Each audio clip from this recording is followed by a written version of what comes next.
Good morning, friends. Since I'm trying to be better about reading vlogs and vlogging in general in January or in 2019, what am I even saying? It's too early in the morning for me.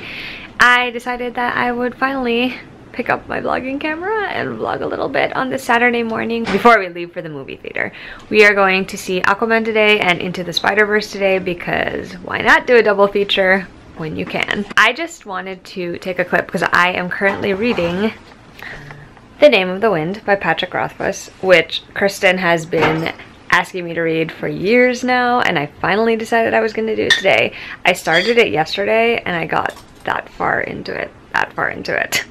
You can't really tell what that is, but it's basically like 40% of the book because I've read about 40 chapters, and I am pleasantly surprised. I was hesitating about reading this one, and the reason why it took me so long was because I was thinking that because it's an adult fantasy, it was going to be dense and like a little slower for me.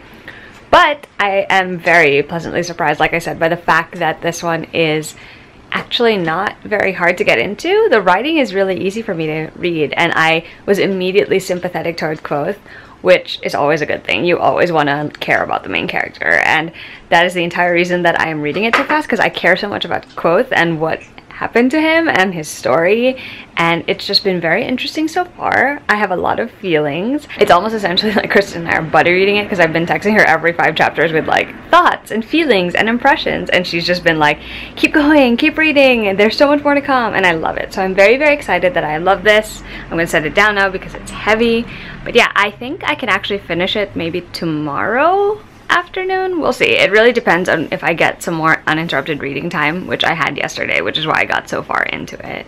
But yeah, I'm very excited. I'm so happy that the first book that I started this year is going to be a good one, and hopefully that trend continues throughout the rest of the month. It's later in the day. We actually just got back from seeing Into the Spider-Verse. Decided to wait to see Aquaman next week. Into the Spider-Verse was so great. It's probably my favorite Spider-Man film. A lot of people are saying it's the best Spider-Man movie out there, and I would have to agree. It's fun to see all of the different Spider people.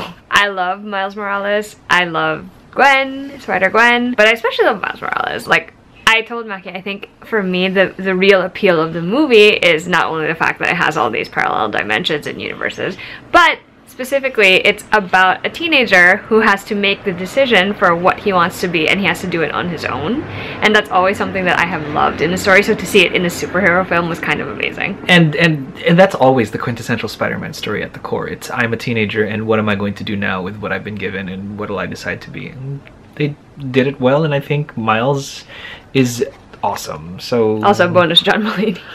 Ah, John Mulaney. I have such a big soft spot for John Mulaney. Easily my favorite comic of the moment. So good. Anyway, so if you haven't seen it, go and see it. It's so good. Good morning, guys. So I just wanted to give you guys a quick update. I am 60+ % into The Name of the Wind, and I'm really enjoying it. It keeps going in directions that I sort of expected but also didn't, and I like it. I love that we're just learning about his history and his past, and I find it way more fascinating than I thought I would. I also really like how easy it is to read, because I actually thought it was going to be denser and a little more difficult to get into, but it's not. I should be finishing this one real soon. I am also going to be vlogging for About a Books, I hope, I think, we'll see. So this is obviously going to be my first read, in quotation marks, the 40% anyway. But I thought I would show you guys real quick what other books I am hoping to read. So something came in the mail for me this weekend, and I was so excited when it came in. It's The Bride Test by Helen Huang. If you guys have watched my Best of 2018 video with Maki, you guys will know that The Kiss Quotient is one of my top favorite reads from last year. And I'm so excited to have this companion novel in my hands. Like, I can't even believe that I have been so blessed as to get it from the publisher.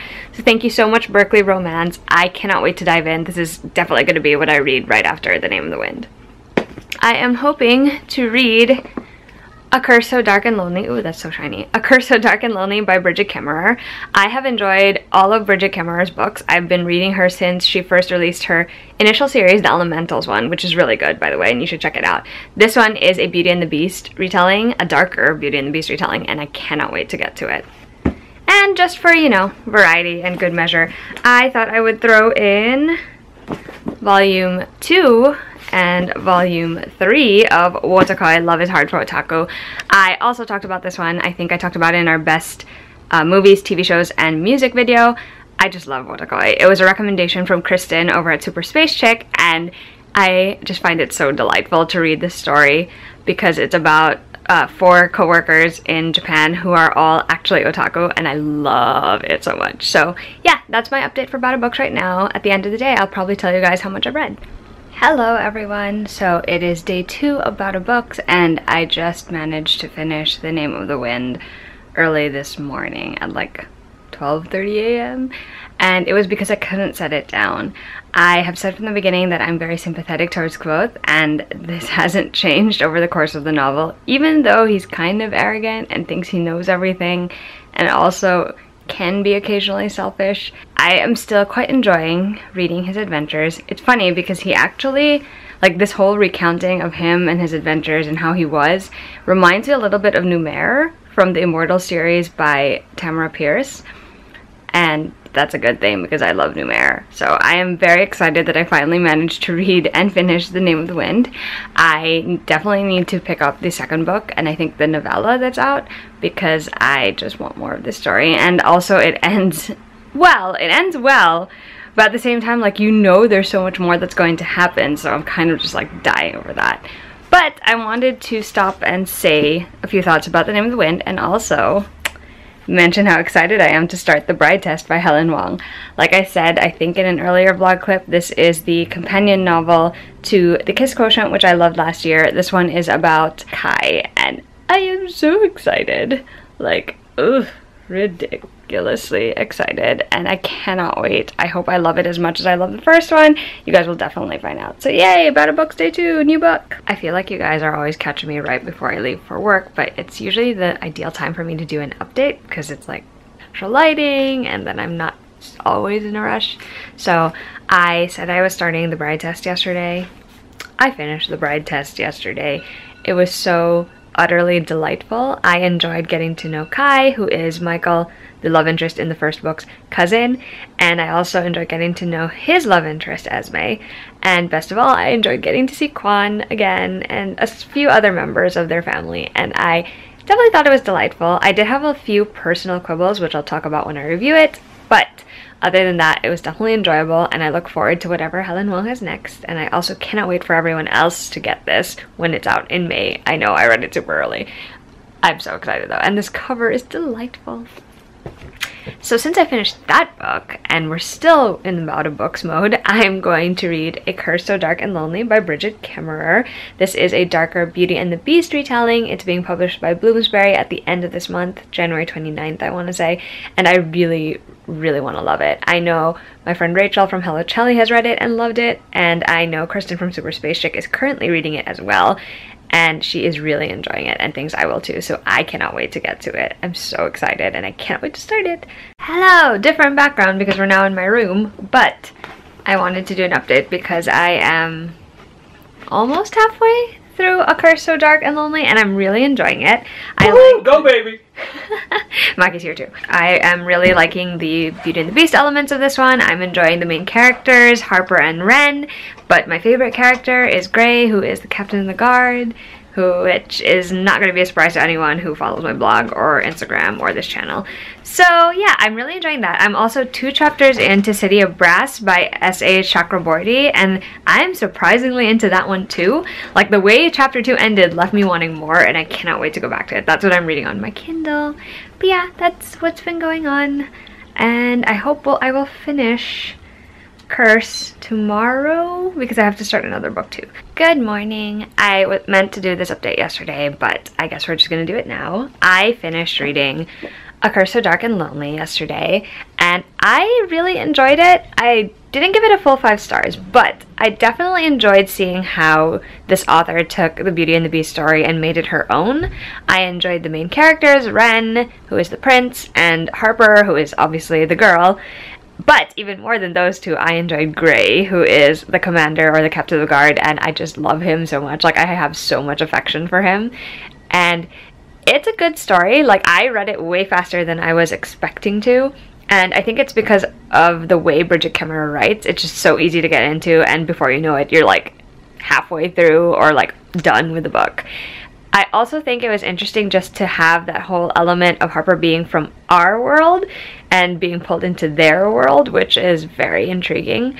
I will say that it is a little, like, I loved Ren and Harper together, but I think it's mostly my conditioning that I want a happy ending for them. In reality, like, I do realize that it takes longer to form any sort of actual, like, full-on relationship for the rest of their lives, so I'm interested to see if that will be explored in the sequel, which the title was announced yesterday on Bridget Kimmerer's Instagram and Twitter, and I'm very excited about that. But also, I just want more Grey in my life. So now I will keep on reading The City of Brass by S.A. Chakraborty, hoping to finish that one over the weekend. I'm also starting The Blood Spell by C.J. Redwine. That's a Friends with Arcs read. Friends with Arcs is a thing I do on my blog with my friend Rachel from Hello Chelly, where if we have arcs in common, we tend to read them at the same time and then post about them at the same time.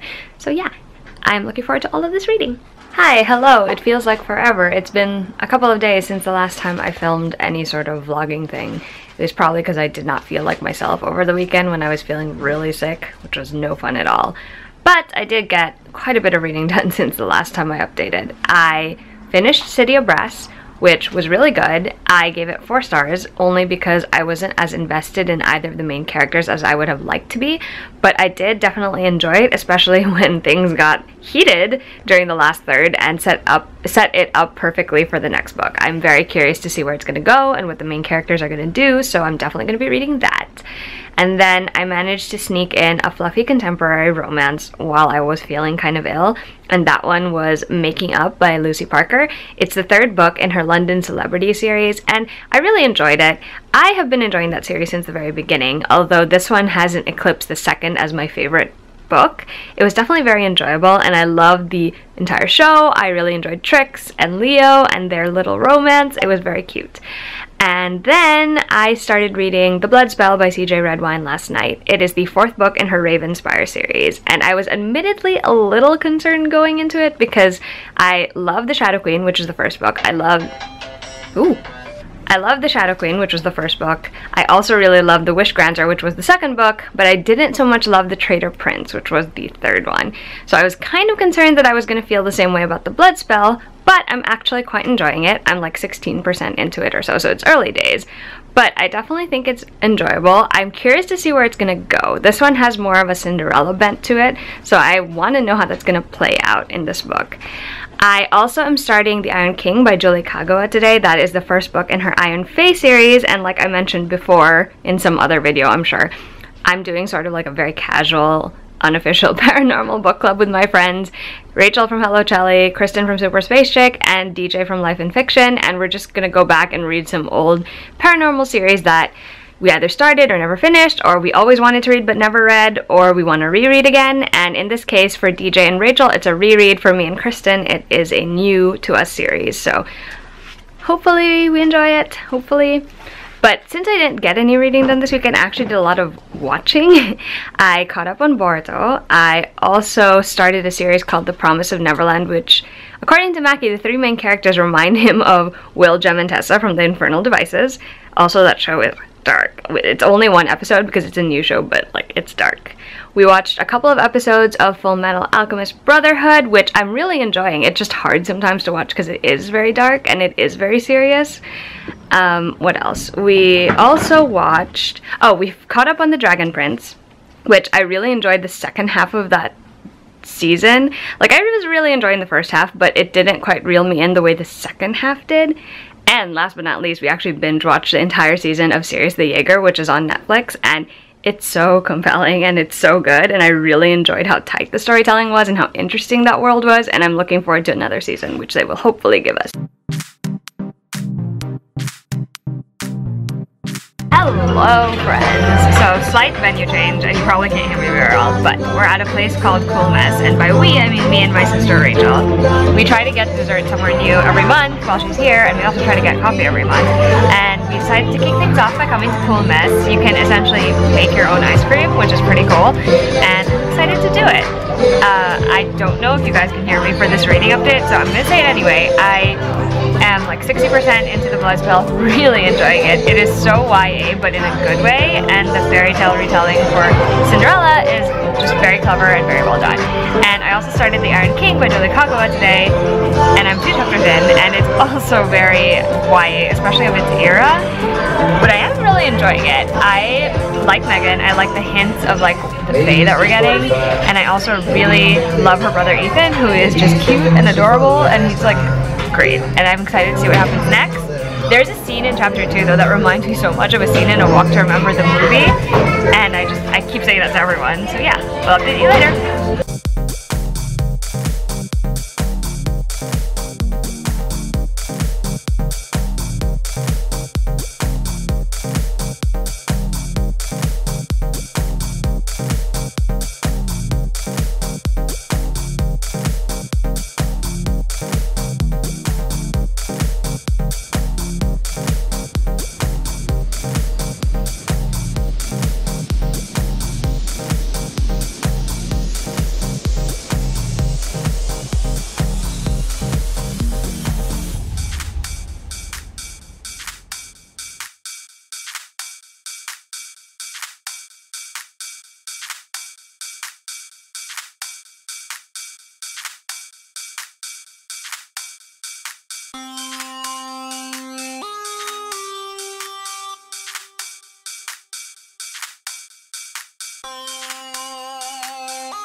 Yeah. So just to start out, does everyone want to introduce themselves and tell us a little bit about your book? Do you want me to hand you your book? You can just read off. Just be like, oh, it's shiny. I like the cover. Okay, fine. Hi, I'm Rashni. So The Gilded Wolves it's like National Treasure with more attractive people. I hope that you like that movie. I certainly do.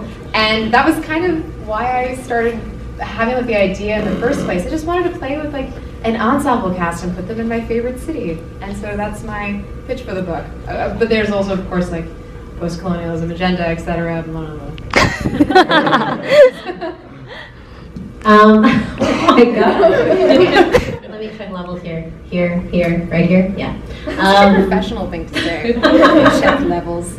My book is Hazelwood, and I haven't described it in a very long time, so let me see what I can do. I like to describe it as fairy tale noir. It's about a girl whose grandmother wrote a cult collection of fairy tales, and when she reaches a certain age, she discovers that all of the weird bad luck in her life has to do with this fairy tale book, and that the world behind the book is very real, and out to get her.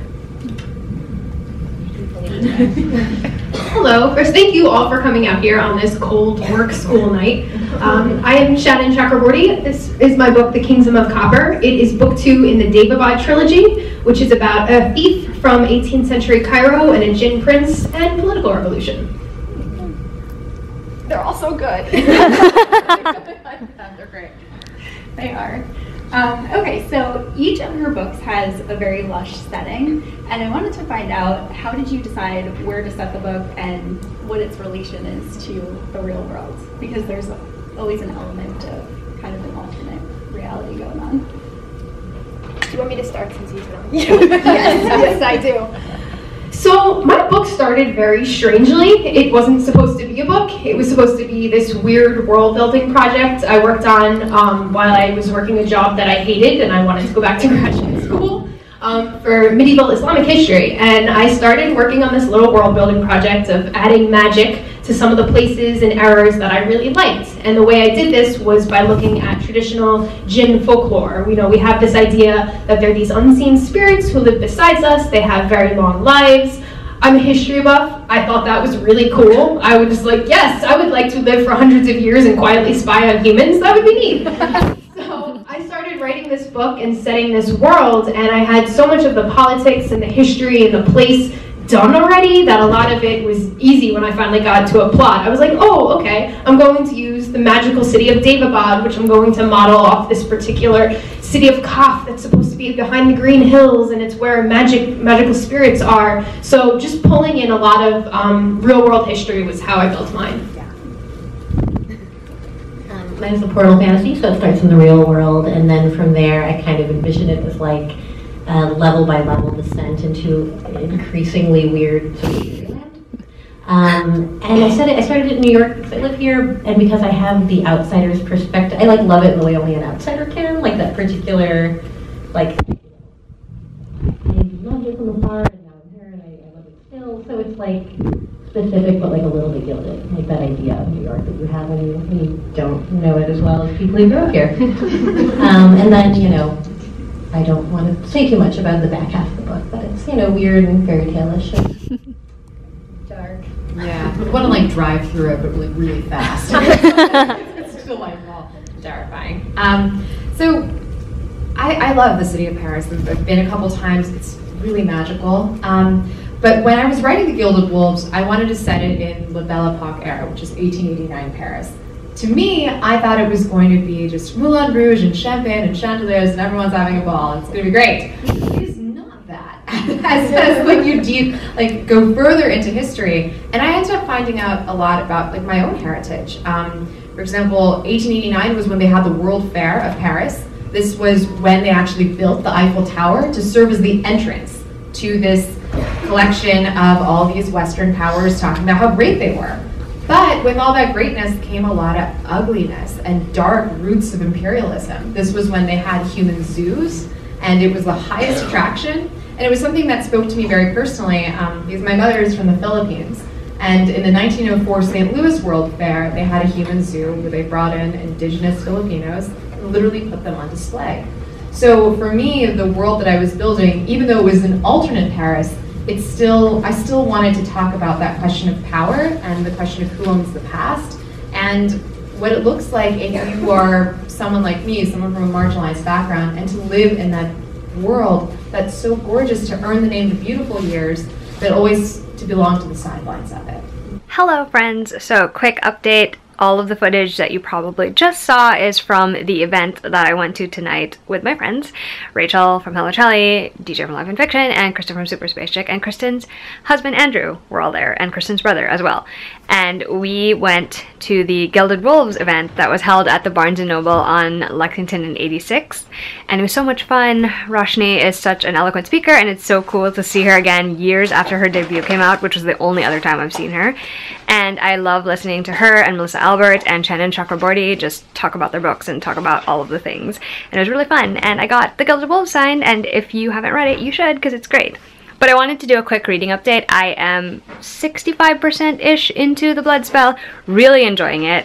I am very much invested in the two main characters and their relationship, but also like to see how this plays out. I'm normally not a big Cinderella retelling fan, or haven't been in the recent years, but I am very much looking forward to seeing how this book ends. And I also finished part 1 of The Iron King by Julie Kagwa, and I can probably finish this by tomorrow. It's really fun. Like, it is of its era for sure, with the writing style and everything, and it just reads really quick, but it's so fun. Although I will say, like, I keep yelling at Megan because I'm like, you should know better! You need to know more about these fairies and the things you should or should not do in Fairyland. But that's just me and my frustration with that. Otherwise, I'm really having fun with it, and I am very much looking forward to seeing where it goes. So, cannot wait. Hi friends! It's been like days since I did a reading update. But before we do a reading update, let's talk about the thing that's taken over my life since last night. So yesterday, I think it was, I don't know, was it on a whim? It was just yesterday. It was half a whim because somebody on YouTube, I don't remember who. Mackie's gonna go look that up. But somebody apparently recommended watching Gakko and Alice, or Alice Academy in English. And, you know, Mackie just flicked over, saw it, and he was like, you know what, let's watch it. Cut to 26 episodes later, and I may be losing my mind a little. A little? How about a lot? I may be losing my mind a lot. I spent the entire day like extra antsy over all of the feelings that that show gave me. I think it's just, how do I explain this? Alice Academy is about a girl named Mikan Sakura who goes to Alice Academy in order to find her best friend Hotaru, who has left to study in the Alice Academy. The reason the Alice Academy is a very special, prestigious place where the people who are inside can't even really contact the outside world is because it's a school solely for people with Alices, and Alices are like special abilities, and they can be any sort of special ability really, from like the most ridiculous to the most useful to the most dangerous. So this entire story is about this 10-year-old girl who just wants to see her best friend again. And then it grows into so much more than that when she ends up going to the Alice Academy. And I loved it. Aki loved it. We stayed up until like 2 a.m. watching it. It was great. And then I read like parts of the manga this morning. It was also great.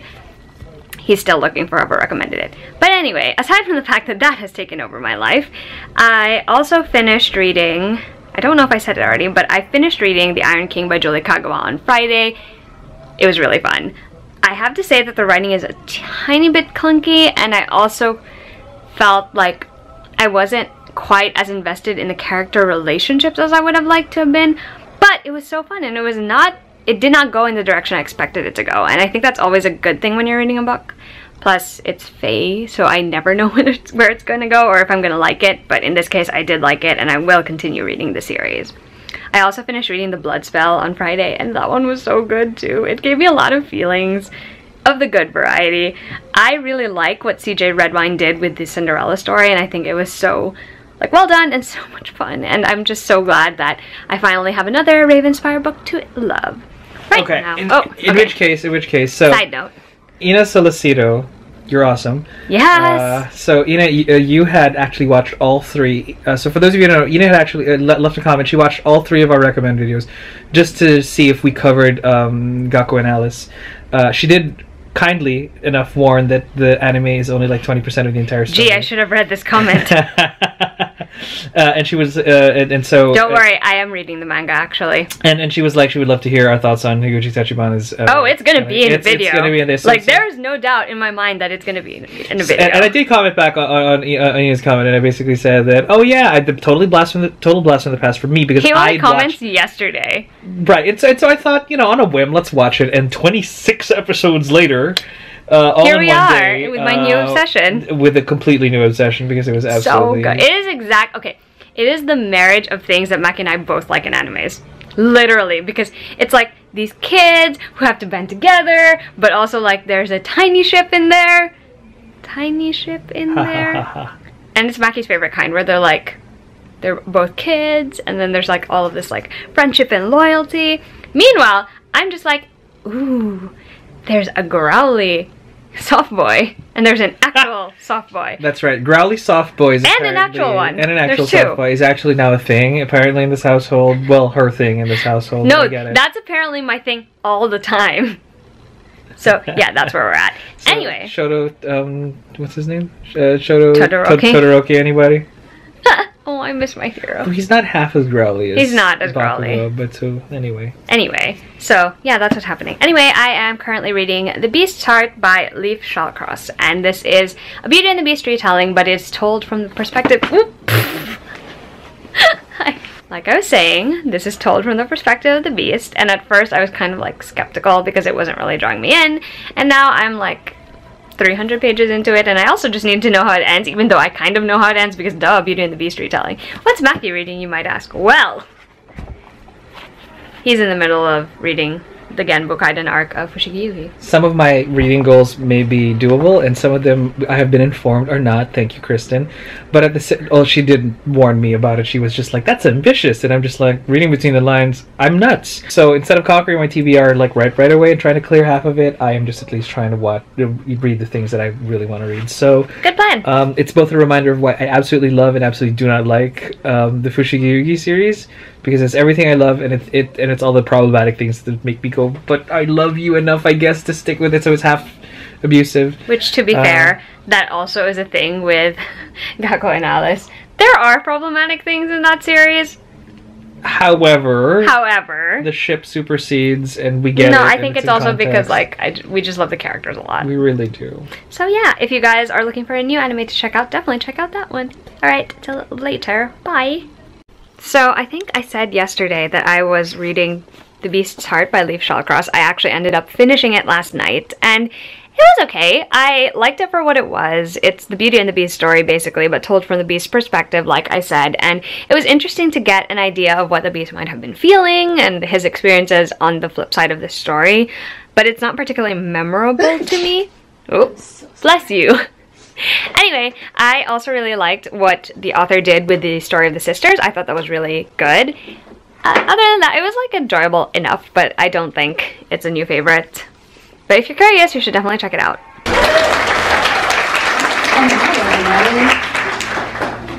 So how many people here have already read The Wicked King? So I'm in trouble. And what do you guys think of that ending? Alright, so everyone has read it, has some homework to do tonight. Alright, so first things first, there are some people here who haven't read it yet, so can you give us a quick rundown on what we can expect from The Wicked King? Sure. So if in The Crow Prince we ask the question of what Jade would be willing to do to get power, the Wicked King asks the question, what would she be willing to do to hold on to it? And she is, navigating what it means to be a ruler, or to be at least trying to pilot a ruler around like you are running one of those little underwater submarines. And how to out-scheme the schemers and also their mermaids. Reading update time. So Maki and I just actually finished filming for our video for this week and next week. So I thought I would do a reading update. I have not gotten further into Wicked Saints because I didn't want to carry it with me yesterday because, as you probably just saw, I went to Holly Black's signing and it was so much fun. I love seeing Holly again. I love hearing her talk about her writing and fairies and all of the good stuff. And I got my copies of The Wicked King signed, which was really exciting. So Wicked Saints I haven't continued yet, but I did continue reading Wuthering Heights. I am at chapter, I want to say 11 now, and okay, the way I just described this to Maki is like, I don't like any of these people. I don't think they're great human beings. I think they make terrible choices and that they are doing things on purpose to manipulate other people, but at the same time, I am a nosy gossip and I want to know what happens, so that is why I'm still reading it. I think I'm going to find it really hard to actually give a star rating for it when I finish, so I don't even know if I can do that. I am also buddy reading with some of my friends, Mel from Mel to the Any, Amy from A Court of Crowns and Quills, and Heather from Bookables. We are actually buddy reading Truly Devious by Maureen Johnson, and I'm really into it so far. It's giving me Nancy Drew vibes, a little bit of like A Study in Charlotte vibes too, which is really fun. I like the setting of it a lot. It's a boarding school in Vermont that's sort of isolated up in the mountains, and it's a little bit lush, it's a little bit mysterious, it's got a lot of like modern things juxtaposed with historical things, and that's really fascinating. And I like the setup of the boarding school as well, where it's essentially like kids can apply and you can go to school there for free. You just have to be really passionate or really good at something, and I am so fascinated by that. I will say that the characters themselves, like, I don't really trust anyone at this point because I'm like, anyone can be a suspect for anything, so guess we'll see what's gonna happen next. I can't wait to continue reading that book. And I will also be continuing Wicked Saints tonight, finally. So hopefully I get another chunk of that one read. But my punishment was essentially having to write from a perspective of grief. And if any of you have lost somebody in your lives, which I think most of us have, and as you get older, we lose parents, lose friends, it's a very hard place to go. But then the great pleasure was being in Zoya's head. And I did not expect to like writing her so much. Oh God, I loved writing her. She's so mean. And she takes no crap from anyone. And she is a general to her core. And I really loved writing her. And she was a surprise. So, okay, from the book. And you talk about Ninth House. Catherine from the Philippines. Start on top there. Hello. Are you up? This defeats the purpose of being like, are you shy? Allow me to draw as much attention to you as possible. Yes, thank you for asking. Night House is my novel, my first novel for adults. I stopped saying adult novel because it sounds dirty. It's coming out on October 1st. I just saw the cover for it, and I loved it so much. It's very different from our other covers, but y'all are going to understand why I love it so much when it goes live. And it's my story of murder and dark magic and the occult among the secret societies of Yale University. And it's a book that's been brewing since I was a freshman in college, and it's about power and privilege and horrible, delightful, amazing, magical things happening. So I'm really excited about it. And I know it's really hard to go from one series to another, but I hope you guys will follow me there because this book means so much to me. And that is my plea to you. Good morning! Anyway, it's been like a couple of days since I did a reading update. You probably just saw a little bit of footage from the Bardugos event at the Strand for King of Scars, and it was so much fun. It was very well attended, and I love that this time what Lee did was have a whole Q&A session, and it was great. Like, her answers to the writing questions and the questions about the adaptations and the books were so good. And it's always just such a pleasure to see her. Like, I have been coming to see her since the very beginning, like when she was writing still the Grisha trilogy, and I'm just very excited. I cannot wait. I will show you the pretty book. So, no dust jacket because I took it off because I take it off when I'm reading my hardcovers, but King of Scars is here, and I'm so excited because you guys know, if you've been following the blog for all, that Nikolai has always been my favorite Grishaverse character, and I am so effing thrilled that he is getting a duology, so I cannot wait to devour this. But also, since this is a reading update, I just wanted to mention first, I finished reading Truly Devious by Maureen Johnson last Sunday. I'm so glad I buddy read that book because it was fun discussing it with the ladies every time like we finished a section, because it's a mystery and it's interesting just to see how the characters and the clues and everything play out. I will say that the mystery is like so-so and the characters were so-so. The best things about that book were like the way that anxiety was represented and the atmospheric boarding school setting, because that was really cool. I don't know if I'm going to read The Vanishing Stair. I'm going to have to wait and see if other people read it and enjoy it. But it was alright for me, for the most part. I also finished reading Wuthering Heights by Emily Bronte. I don't know how I want to talk about this one, because on the one hand, it's got its merits when it comes to the way it's written, the atmosphere, the setting, and even like the character study of it, but at the same time, because I love reading for characters, and I didn't like any of these characters, I don't know, it was a weird reading experience. On the bright side, I can finally say that I have read it, which was the goal, part of the goal. Yeah, also this is a very pretty edition. I still think it's gorgeous. And last Friday, I finished reading Wicked Saints by Emily A. Duncan. I had very high expectations for that one because I'd just been hearing so much about it, and it sounded right up my alley. And it was good. Not a new favorite per se, but it was good. I think it's a solid fantasy series starter. It's a Russian-inspired fantasy, which obviously it probably brings to mind the Grisha trilogy. And it does have similarities to that, but I think it stands well enough on its own for the most part. Especially if you like The Darkling, you're probably gonna find Wicked Saints very up your alley. I like the world and the magic system, and I have a particular fondness for one of the point of view characters in particular.